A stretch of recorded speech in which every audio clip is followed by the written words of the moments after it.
High বন্ধুরা, আমি চলে এসেছি জগদ্ধাত্রী পুজো দেখতে। তা আমাদের এখানে একটাই প্যান্ডেল হয়, খুব সুন্দর প্যান্ডেলটা হয়।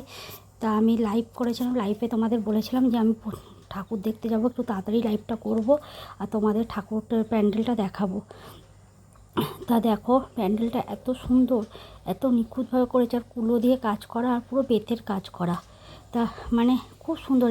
এখানে একটাই পুজো হয়, কিন্তু প্রত্যেক বছরে প্যান্ডেল হয়, নতুন নতুন করে প্যান্ডেলটা হয়, খুব ভালো লাগে দেখতে, খুব সুন্দর লাগে প্যান্ডেলটা। আর তোমাদের সবার আগে বলি, জগদ্ধাত্রী পুজোর অনেক অনেক প্রীতি, শুভেচ্ছা আর ভালোবাসা। আর এই দেখো বেতের কাজ করেছে, দেখো কি সুন্দর রিংয়ের মতন বানিয়েছে, কি ভালো লাগছে। আমি এটা দেখে আমার খুব ভালো লাগলো, আমি কতগুলো সেলফিও তুলেছি, তোমাদের ছেড়েছি, ফটোগুলো দেখবে, খুব সুন্দর। আর মা জগদ্ধাত্রী ঠাকুরের মুখটা এত সুন্দর করেছে, তোমাদের দেখাবো, খুব সুন্দর। দেখো মূর্তিটা কী দারুণ করেছে, মায়ের মুখ, মানে খুব মিষ্টি মুখটা, খুব ভালো লাগলো। আর যারা আমার এই ভিডিওটা ফেসবুক পেজ থেকে দেখছো তারা আমাকে একটা কমেন্ট করে দেবে, আর যারা ইউটিউব চ্যানেল থেকে দেখছো তারা প্লিজ একটা সাবস্ক্রাইব করে দিও। আর এখানে মানে পুজো তো হয়, তার সঙ্গে বেশ মেলা হয়, খুব সুন্দর মেলাটা হয়, ছোটোর মধ্যে কিন্তু ভালো মেলা হয়।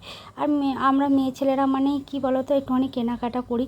তা কিছু কানের কিনেছি, তা ওগুলো তোমাদের দেখাইনি, তবে পরে দেখাবো, কানেরগুলো কিনেছি। তা মানে এত ভিড় ছিল, দেখাতে মানে মানে ভিডিওটা করা হয়নি।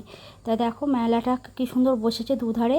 তা কেমন লাগলো আমার ভিডিওটা প্লিজ তোমরা বলো। ঠিক আছে, বাই বাই।